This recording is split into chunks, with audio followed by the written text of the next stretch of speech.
Well, you beautiful sci-fi fight enthusiasts are back for the second round of the Definitive Answers series. And the algorithm being the fickle mistress it is, well, told me you like history and it told me you like nerd fights. So I asked you, and boy, did you tell me and Business Daddy YouTube what you wanted. So this week, in accordance with your wishes, putting together the Imperium of Man up against the Galactic Empire.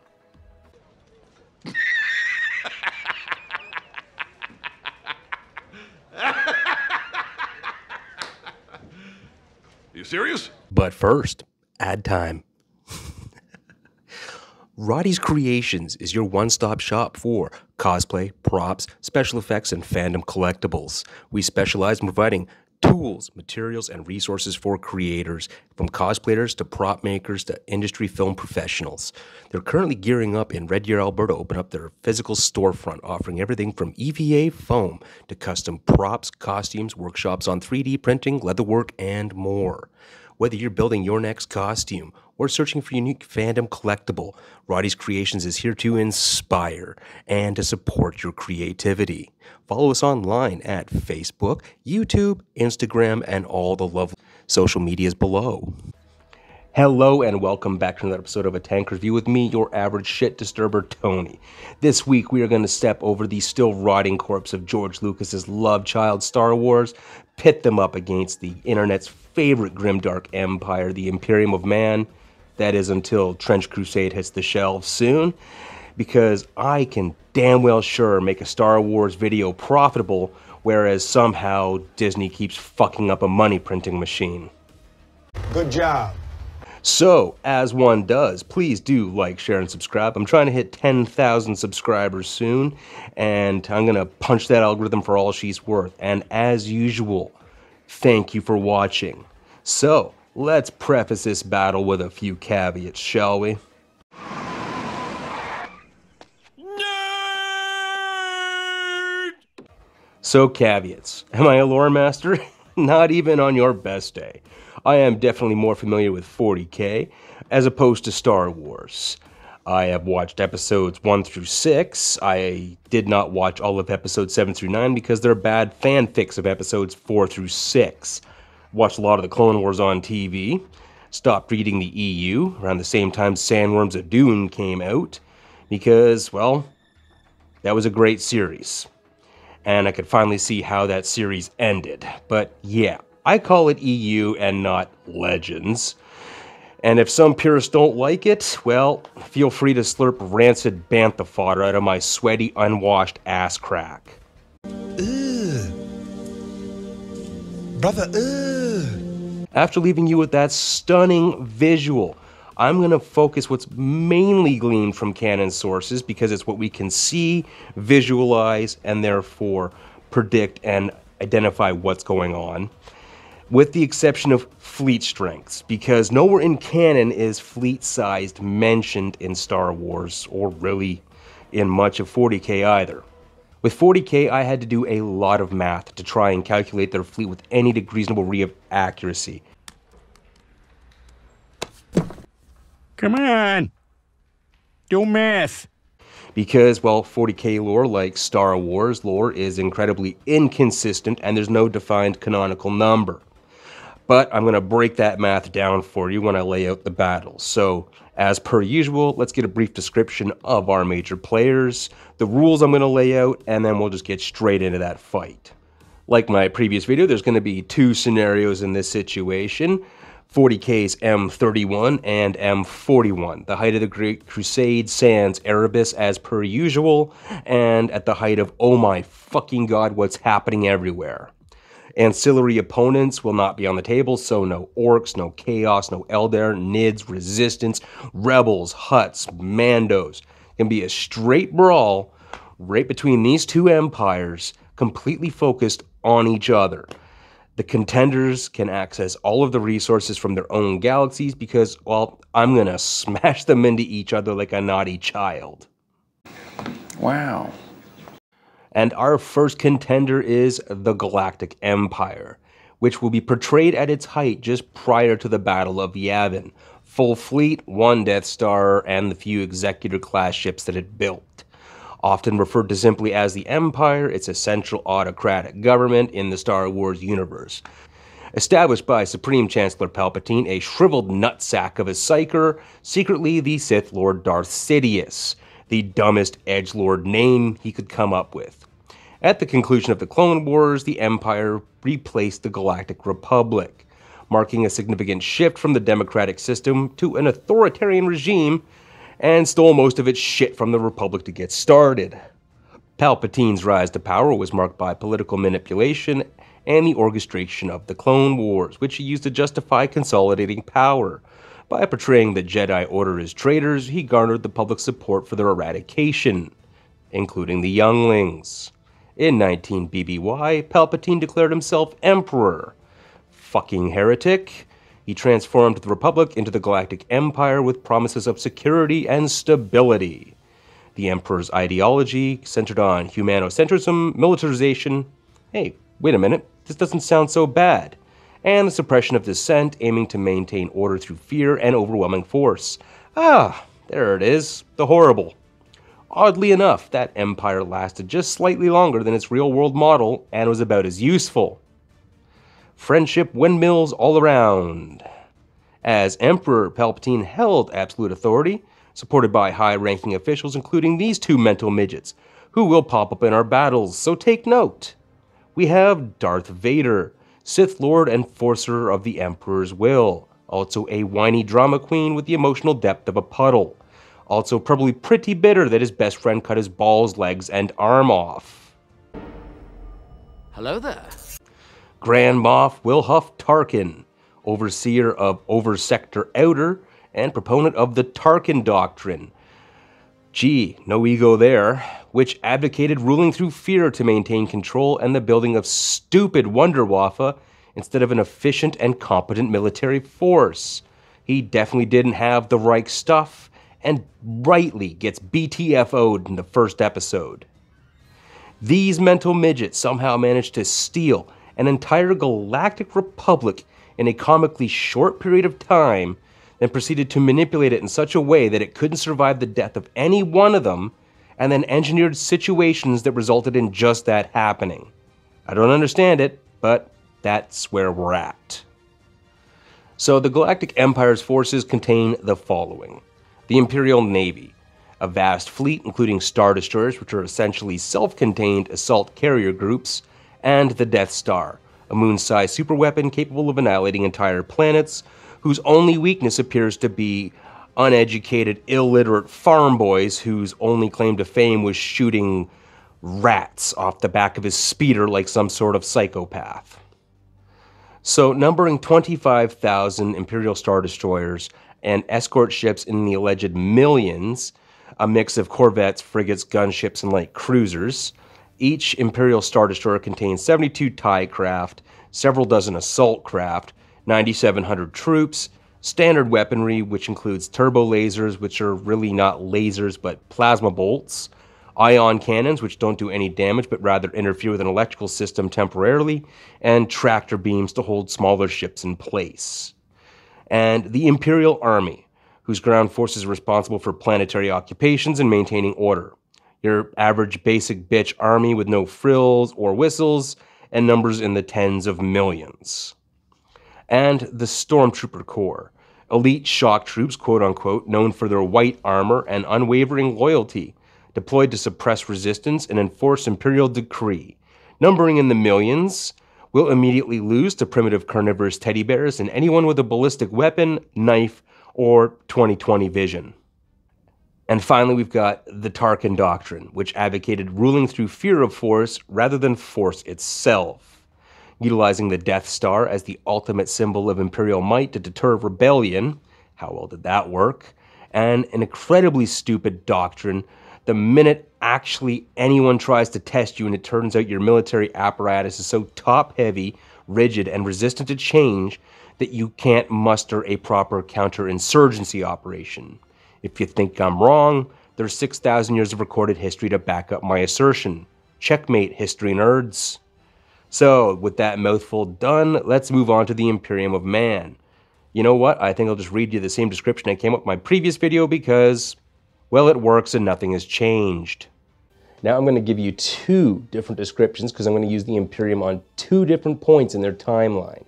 The first is the Imperium of Man during its prime at the Great Crusade just post-Ullanor, with a complete lack of Erebus because he's an asshole and would single-handedly fuck this whole scenario straight into the ground. So I will endeavor to keep this quick because most of you know what 40k is, what the Imperium of Man is. If you don't, check out a few videos on YouTube. Otherwise, I will endeavor to keep this quick. If you're new here, pay attention. The Imperium of Man during the Great Crusade was a vast and ambitious interstellar empire founded by the Emperor of Mankind in the late 30th millennium. This fella right here. Emerging from the chaos of the Age of Strife, the Emperor sought to reunite humanity across the galaxy under a single, secular, and scientifically advanced regime. The Great Crusade was a military campaign to reclaim lost human colonies and exterminate or subjugate alien species. At its core, the Emperor, a 14-foot-tall, immortal, godlike being wielding immense psychic power and unmatched intellect, but he wasn't a god, wink wink. So that was a fucking lie. And was supported by his 18 Primarchs, genetically engineered demigods who commanded the Legiones Astartes, the superhuman space marine warriors, and these armies were bolstered by the Imperial Army, Titans, fleets of warships, and a lot of the other parts of the Imperial Armed Forces. The Imperium of this era was a beacon of progress, emphasizing technological mastery and Enlightenment-era ideals. However, it was also brutally authoritarian, using force to enforce compliance, destroying cultures that resist unification, and alien species were deemed a threat to humanity's survival and were annihilated, as they should be. That's going to be one version of the Imperium of Man for this scenario. The second one is going to be from M42, obviously. Here's a hint. It's a lot like 30k, but worse. So much worse. Like 1950s suburban housewife, Jell-O-encased food worse. I cannot emphasize how worse it is. The Imperium of Man has become a vast dystopian empire spanning over 1 million worlds across the galaxy. Its civilization is devoted to the preservation of humanity, ruled by the immortal God Emperor of Mankind, who has been interred on the Golden Throne of Terra for 10,000 years. His guidance holds the Imperium together, but he exists in a perpetual state of near death, sustained by the sacrifice of 1,000 psychers daily. The Imperium has become a theocratic and authoritarian regime where loyalty, faith, and obedience to the Emperor are paramount.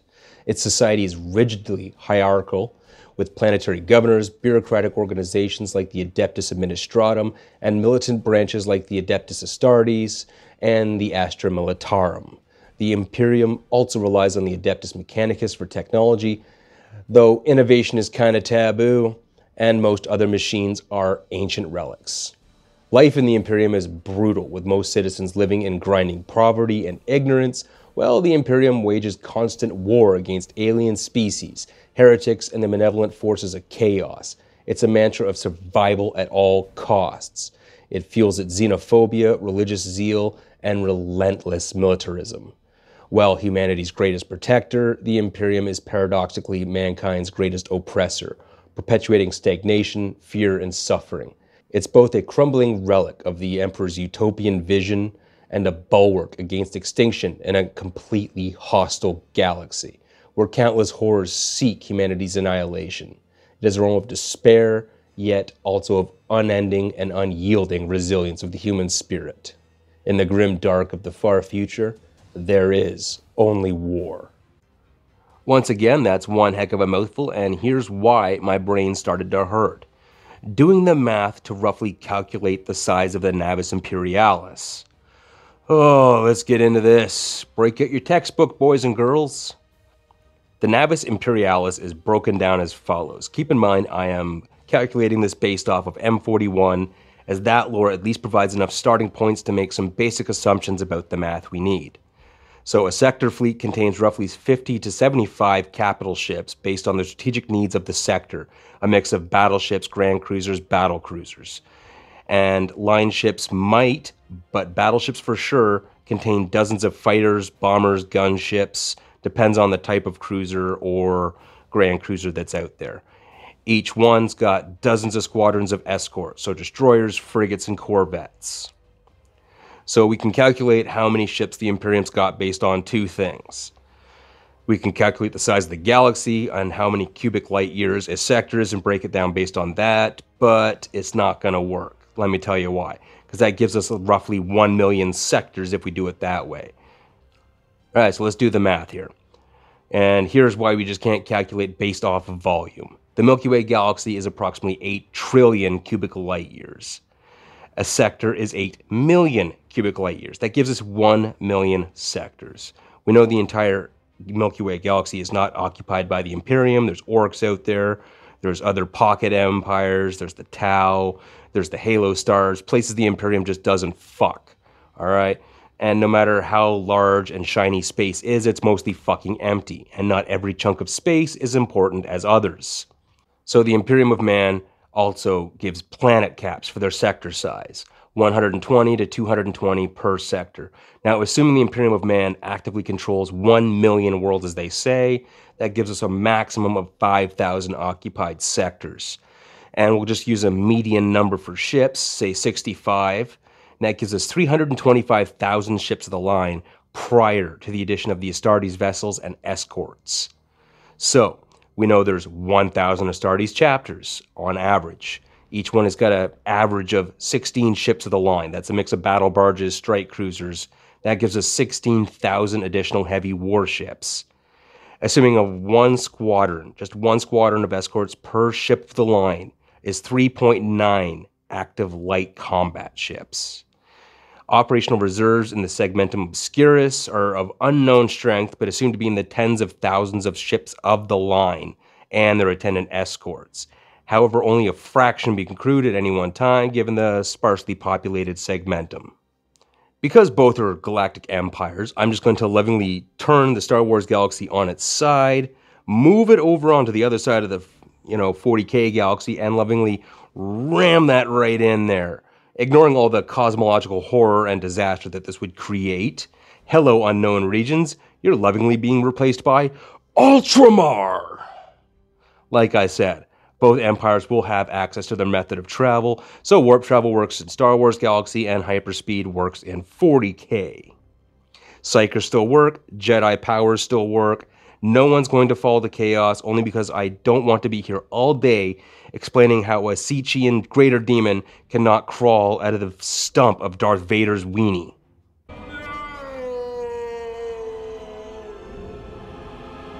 Now, I know if we just look at the numbers, it is an absolute total wash in favor of the Imperium of Man. The Imperium of Man's military outnumbers them by a factor of 8 in just ships of the line. Keep in mind that's battleships, battle cruisers, grand cruisers, heavy cruisers, standard and light cruisers, and either by a factor of 2 or 3 to 2 for escort vessels. And ground force outnumbering is just absolutely incalculable. A single Imperial regiment like Krieg can outnumber the entire galactic ground forces, and their weapons are just simply far more devastating. But Tony, I hear you scream, blasters still kill. You're right, they do, and very efficiently I might add. But the humble Imperial las gun, the standard Imperial Army rifle, blows limbs clean off. And the power only goes up from there as more veteran and specialized units enter the battlefield. Hellguns on scions, anyone. Another type of warfare that I don't think that the Galactic Empire are at all prepared for is the level of pure psychological warfare that the Imperium of Man can bring against them. What do you think is going to happen when the Empire encounters a combat servitor for the first time? Or even an Astartes? There's no parallel in their universe. The mere mention of their fate if they are captured by the Imperium, or just being scooped up and ground in a corpse starch, is probably going to cause considerable desertions in the Galactic Empire's military forces. The first squad of stormtroopers is literally cut in half by a single swing of a chainsword, while their blaster bolts ineffectually bounce off their armor. The fear the Death Star is going to induce, a single planet killer anyone? Any Imperial fleet with sufficient authority can sign a death warrant of a population or a planet, and they have far more effective methods than a single dumb super laser space station that requires more resources than hundreds of fleets. The fact that the Galactic Empire has no way to wage this kind of warfare on the Imperial Man effectively or even at all speaks volumes of their complacency. Now, the next factor to consider is attrition and how both empires cope with it. Both empires are geared towards this type of fighting and build their forces accordingly. The Galactic Empire, with their extremely explosive TIE craft and roughly disposable everything, and primarily infantry-based combat with little armor, basically a sci-fi marine light expeditionary unit. And when they do deploy armor forces, it's less of a tactical decision and more of an attempted show of force to intimidate. Whereas the Imperial Man will literally field hundreds of tanks, artillery, and knights or titans depending on the scale of battle, and while each one of these is technically produced en masse by the lowest bidder, the Mechanicus case, the bidder is still rugged enough to keep working after centuries of use. Skitari, I want to enter your temple. Access granted. Great, Santodes. Good job. Now, mind you, the Galactic Empire never got to last that long, and all of its successor states were just as incompetent, so we never got to see how long Imperial tech could last. Overall, in M31 or M41, the Galactic Empire cannot match the ground warfare component of the Imperial Man on its best day, or even on its worst day, and in space it isn't looking much better. So let's see how they fare in void combat. And in void combat, while the Imperial Man has got the greater quantity of ships, they are spread out the whole of the galaxy and would take months to years to recall the majority of them due to the oddities of warp travel. What they lack in speed, though, they make up for in firepower and tonnage. The smallest ship of the line in 40K is almost 3 times the mass and larger than an Imperial Star Destroyer 2 and possesses far more weaponry. Even the largest Galactic Empire ship during this time, the Executor class, is still smaller than a Gloriana and only twice as massive as, say, an Emperor class battleship. And the Emperor carries significantly more fighters and longer ranged weapons. Coupled with several major flaws with Galactic Imperial capital ship design, the oversized dorsal launch bay and the relatively thin, wide profiles, hyperdrive susceptibility to gravity wells, and the placement of their bridges, shield generators, and the large placement of their reactors. And what I mean by this is depending on who the Empire run into, will likely determine how they're going to be attacked. For an example, an Astartes battle barge is likely to prefer Thunderhawk gunship and boarding actions to gather intelligence on them while shouting, "Wrong Emperor, motherfucker." And introducing stormtroopers to a level of violence Darth Disco Tits, I mean Vader, could only dream of. And while ships of the Navis Imperialis are more likely to respond using standard Imperial naval tactics, as well as the one tactic the Galactic Empire will be completely unprepared to face. Perhaps today is a good day to die. Prepare for ramming speed! Imperium of Man ships are built specifically for this type of warfare. Once a battle is joined, there will be a great many Imperial commander giving the ramming speed order once it's widely known the location of the Galactic Empire's bridges and how susceptible they are to being pushed around or through. And it pretty much takes any ISD out of the fight, given how very centralized their command structure is the minute their bridge is destroyed. And finally, the last major flaw of the Empire's ships is their susceptibility to gravity wells.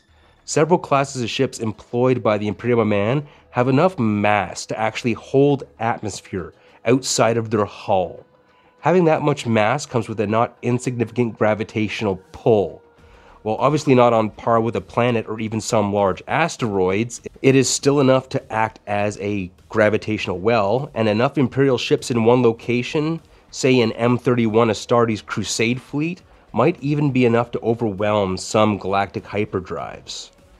Not saying it's a sure thing, I'm just saying it's something that can happen. Yes, the Empire has a few advantages. Yes, their FTL is substantially faster than traveling through the warp. And their senses are far better. And this theoretically could allow them to skirt the Navis Imperialis for considerable portions of time, just like the Star Trek universe, until they say they felt they had been able to muster a significantly large enough fleet to take an objective before the Imperium of Man could send a relief fleet. But again, depending on the strategic importance of the sector, short of dropping out of hyperspace with the entire Galactic Empire's fleet and hoping to simply choke the system with the corpses of officers, scrap metal, and stormtrooper body parts. Just kidding. But seriously, outside of outnumbering the Imperium of Man fleet by a massive margin, the Empire Navy is going to be routed shortly after contact. And before everyone brings up the alleged power scale of Star Wars turbo lasers, first off, the range blows. The longest range it could find was just over 1,000 kilometers, with 15 to 30 kilometers being the optimal range, and 100 kilometers being the most common range I could find. And the power levels, if they were even close to the alleged power levels, they would be unable to fire them in atmosphere because everything would catch fire a lot, and they wouldn't need a Death Star. Allow me to give you an example, okay? The impact of a turbo laser bolt is supposed to release the equivalent energy of a magnitude 10 earthquake. I need you to understand how much energy that is. That would destroy everything on Earth, including the Earth itself. According to some fella on Quora, who's a geophysics engineer, it's the mathematical equivalent of detonating 400,000 SAR bombas all at once. And when we see turbo lasers impacting cannon, it's nowhere near that level of destruction. So I'm going to call pure BS on that. At best, it's as destructive as, say, a high-yield macro cannon round. For the most part, Imperial ships could and would simply outrange any Empire's ship and blow them apart with macro cannon and lance fire.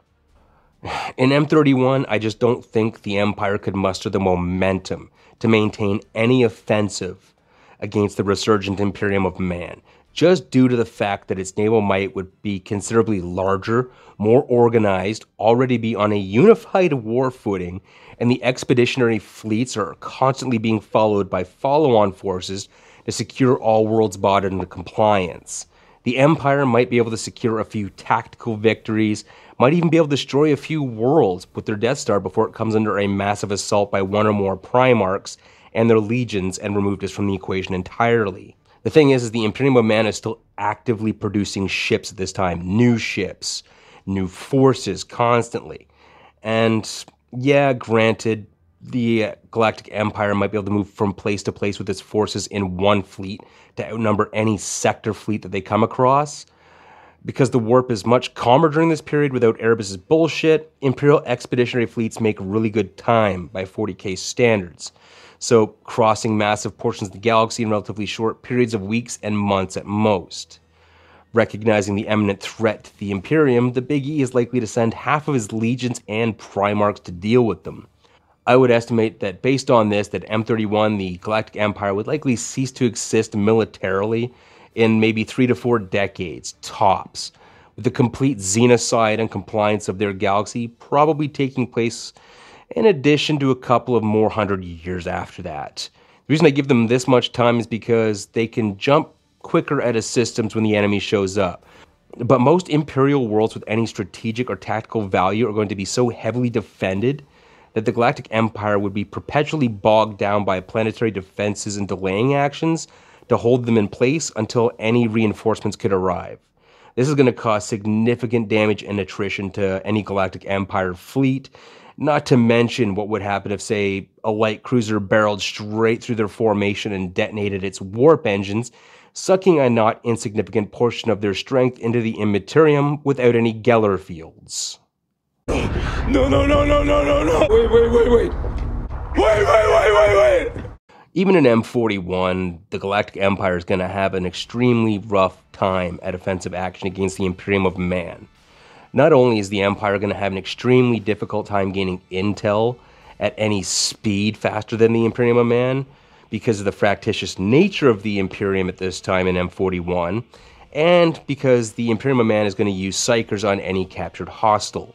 And, well, Psychers aren't exactly a big commodity in the Star Wars galaxy. Any initial contact is going to be met with extreme hostility from any Imperial fleet it encounters in Imperium Nihilus when they enter the Milky Way galaxy.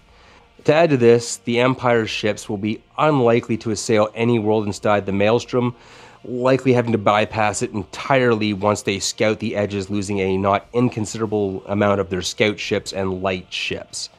Not to mention that sector fleets during this period are on constant patrol, so tracking their movement and planning attacks will be of little logistical concern for the Imperium of Man.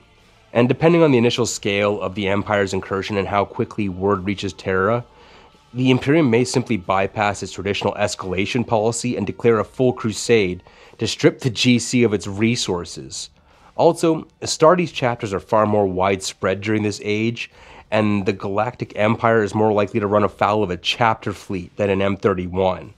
In M41, depending on those factors, I see the Galactic Empire sputtering out due to rampant losses of their fleet and resources, and the sight of Macragge's honor ramming clean through their Executor-class ship might also bring a swift end to any Empire hostility. And in M41, the Death Star is not even going to pose any real threat or be even considered a danger to the Imperium of Man. The Imperium of Man was getting ready to firebreak a good portion of the galaxy just to stop the Tyranids. And due to the scope and size of their empire, they lose hundreds and gain hundreds of planets per year. A few destroyed by the Death Star probably won't even register. And unless somehow they manage to tank a Forge world or a chapter homeworld, in which case the Empire will learn what terror is when Thunderhawks and boarding torpedoes perforate the crap out of their hull and proceed to slaughter everyone inside. It's going to take substantially longer, probably in the realm of 4 to 5 centuries, but I do believe that the Imperium of Man is going to generally overwhelm the Galactic Empire, drive them into compliance, and scrub their galaxy clean of life. This, of course, is not an exhaustive breakdown of the battles. If you want to see how it would break down the battles, say, per battle on a galactic map, moving pieces around, let me know in the comments. But I do believe that's going to be all of the autism you can handle this week. I would have liked to have gotten this out quicker, but my oldest daughter came to visit. It's important to spend what little time you have on Earth with those we love. Anyways, that's enough of me giving sage old wisdom and life lecture giving. If you love this content, please do, again, like, share, subscribe. And as always, thank you, legends, for watching. I love you all.